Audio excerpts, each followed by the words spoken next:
So even though the Panthers took another disappointing L to the Green Bay Packers last Saturday, there was some bright spots, and of course, their defense. And the defense has been struggling all year. They've had some games where they hadn't even forced a punt, and had some games where they only forced one punt. But there was a stretch, even after the first half when they struggled against the Packers, that they got 5 consecutive stops. And hell, they even held Aaron Rodgers, one of the MVP candidates, to less than 150 yards passing. And a lot of it had to do with that front four, those young guys up front, and the Brian Burns, we know, our sack specialist, the big fella, Derrick Brown, our first-round pick, and F.A. Obata, the unsung hero who everybody thought was just a novelty piece that sounded like a feel-good story that was on the team. He came to play also and made some plays. So I want to talk about in this video a film breakdown of just how they did that. Before we get into that, make sure you guys are subscribed, because my name is Aaron Duncan here with the Necessary Bluntness Sports Talk, and I do in-depth Panthers content just like this, like film breakdowns, live streams, other videos and stuff like that, along with news on a weekly basis. So if you don't want to miss any videos, you got to make sure you are subscribed to the channel. Do it now, do it now, do it now. Make sure you hit the bell icon also. That way you get a notification, because if you get a notification, you won't miss any videos. Sometimes if you're just subscribed, YouTube doesn't send notifications all the time, and it's crazy what's going on with its algorithm and whatnot. So make sure you guys hit the bell icon when you subscribe. And also give this video a thumbs up, because I put in some work into this thing, and it doesn't cost anything to give the video a thumbs up, but it really helps me out a lot. So make sure you guys do that. But hey, real quick, let me know what you think about our front four down below in the comments. Do you think we're missing 1 or 2 more pieces? Maybe somebody on the inside. I know F.A. Obata could be a rotational piece, so maybe we should add somebody inside. Maybe we can add somebody with a little more speed on the edge. I know Etor is still raw, but maybe we could add another guy with speed like Brian Burns that can really wreak havoc on those quarterbacks and have a race to pretty much see who can get to the backfield fast. So let me know down below in the comments how you feel about the front four, and if you think we need to add a couple more pieces. You know, I was really happy for what I saw from the defense overall in the second half versus the Packers, holding those guys to only 3 points. And especially what the D-line did, because they started everything. I know we got gashed by Aaron Jones, but they were able to shut Aaron Rodgers down, and they were in his face. Aaron Rodgers is a mobile quarterback, and he ran and got a touchdown on us early in the first half. But the second half, we really got disciplined, and the pass rush started working together. I really want to show you guys how this happened, because, of course, Brian Burns has been doing this thing all year, but he wasn't alone. Derrick Brown was able to push the pocket up in Aaron Rodgers' face using his strength and power, which is his go-to move. And that really forced Aaron Rodgers to not have any room to run. And even F.A. Obata got in on the hunt. So it was really fun to watch, and we're going to look at it because Derrick Brown finally got his first 2 career sacks. And the reason why that came is because he had been getting double teamed all year. Usually his job is to get double teamed, take up extra blockers. That way guys like Brian Burns can be one-on-one and go to work on those offensive tackles and get sacks on the quarterback. But this time around, for some reason, Green Bay decided to go one-on-one with Derrick Brown, so he was able to go to work every time. And let's go ahead and look at it. Now, this first play is in the first half, and this is actually going to be a 5-man blitz, but you can see how the 4-man up front work together. And you look like 3 right now, but Brian Burns is going to walk up and stand up. And I know a lot of people have been getting mad at Phil Snow about having the 3-man front and only blitzing 3. That's fine if you have 3 guys down. However, you do need to bring an extra guy, and that extra guy needs to be Brian Burns 9 times out of 10. And that's what's going to happen here. Brian Burns is going to come off the edge, but also Justin Burris here at the slot is going to come off the edge. And the way these guys work together is, you won't be able to tell from this angle, you'll be able to see on the next angle, is everybody's going to slant to the left. All 4 D linemen are going to rush to the left. And what that's going to do is create a shorter corner for Justin Burris to come and blitz Aaron Rodgers, which is going to hurry him. So watch what happens.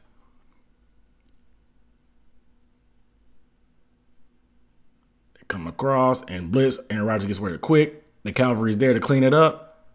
For only a gain of 2, you force the pressure. So we'll catch it from the other angle and just to see how everything works together.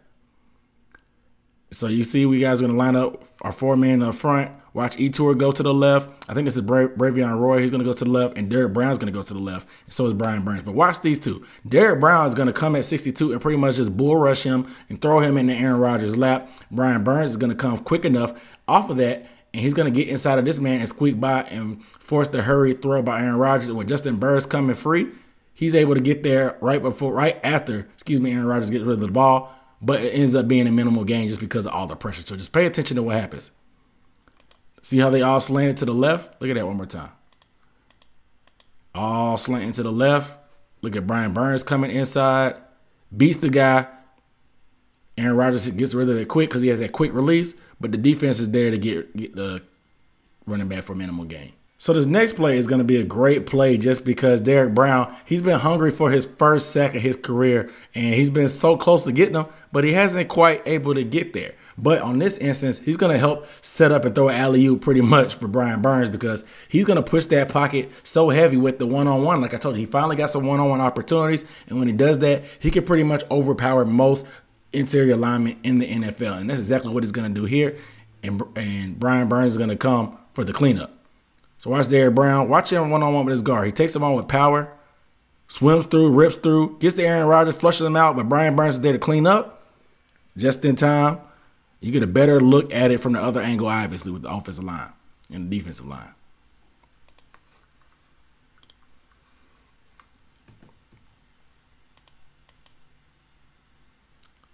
So you can see we came out in our four-man front. Brian Burns is standing up. You'll see Derrick Brown right here one-on-one. And watch what he does. He makes contact with this guy, rips through, stays tight, rips through. Look, he got the guy's hands off of him initially. We'll go back just a little bit. He hits the guy, gets contact on him, shocks him, knocks him back a little bit, gets his hands off of him. Look at those arms. He's going to rip move. That's called a rip move. When you rip through to get these arms off of you, look, he's about to be free. Comes around the corner, chases after Aaron. Aaron feels it, but he flushes him right to Brian Burns for the cleanup sack. Brian Burns is about to do a Spider-Man pose, but the film guy cut it off. This is a good job working together where one guy flushes, the other guy finishes. You love to see it. So this time, man, I know they probably went back to the sideline and Brian Burns and Derrick Brown were talking. Derrick Brown was like, man, that sack on Aaron Rodgers was mine. I just missed him. You owe me one, Brian. You owe me one, man. I need one. So that's exactly what's going to happen here. These guys are going to work together. This time, Brian Burns is going to get there first, but the pressure that he brings is going to allow Derrick Brown to get there in time and clean up just like last time. So you see we're going to come out in the four-man front. This time, Brian Burns is actually down. He's always going to be wider because of that speed. Brian Burns dips, gets around the corner quick, almost gets Aaron Rodgers, but Derrick Brown is there to swallow him whole. But if you saw what Derrick Brown did, it was kind of embarrassing what he did to the other offensive lineman. Let's go back to the beginning. Watch Derrick Brown right here.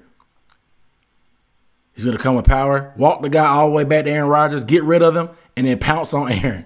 That's got to be a scary guy if you're Aaron Rodgers, man. Got to be a scary sight when you see a big guy like that. Watch it from this angle because it's really, really beautiful to see this move. And like I said, Brian Burns, that dip move, we'll watch him first.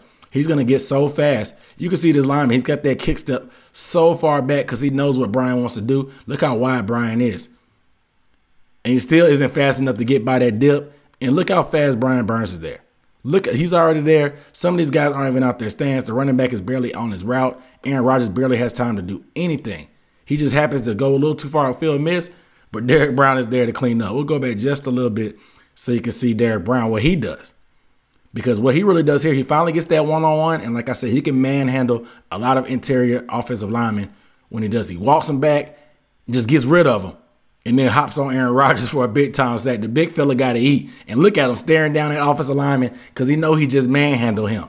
This play, we're going to get some pressure for our interior guys. And like I said, if we can get interior pressure and then that doesn't allow the quarterback to step up in the pocket, it'll only help Brian Burns. Because when Brian Burns misses on his sacks, he usually misses because he goes just a little too deep, you know. And so quarterbacks kind of step up and Brian Burns misses. But if the interior pressure comes and pushes that pocket backwards, they aren't able to step up. And that'll help Brian Burns get even more sacks. So we'll see the interior guys make a play here. This is going to be Derrick Brown to get there first.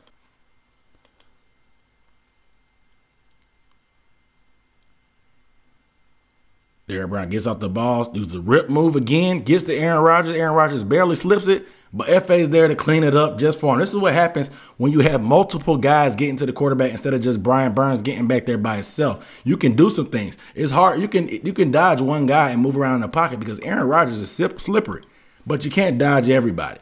And that's what happens when you get multiple guys getting to the quarterback. So watch Derrick Brown. He's going to use that same move. Press the guy, rips through, stays tight to stay to Aaron so he can't step up. And the FA comes and cleans it up, man. You love to see it. Let me watch that play one more time. One more time from the top. And watch the work. This is the same move Derrick Brown does every time. He comes, shocks the guy. The guy thinks that he's going to try to bull rush him again, but Derrick Brown swipes through. Look, he's already past him. He's ready to get that rip move again. Rips, stays tight. If he goes a little too wide, Aaron Rodgers is going to have room to slip up through here. But he stays tight so Aaron can't get away. And then he pounces on him. He barely misses him, but then F.A. Obata comes for the cleanup. That's what a joint pass rush can do when you have multiple guys getting to the quarterback.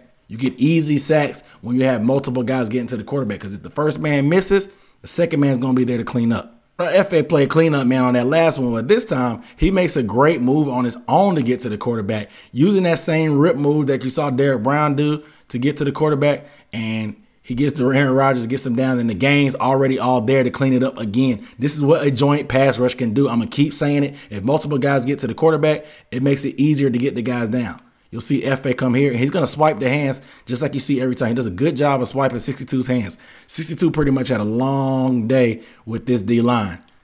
FA gets there, stays lean. He swipes the guy's hand, gets by him, rips through, gets to Aaron, pulls him down, and Brian Burns and Etor are there to clean up, even though FA can't get him down by himself. This is what happens when it's a sack party. It's a sack party with multiple people coming.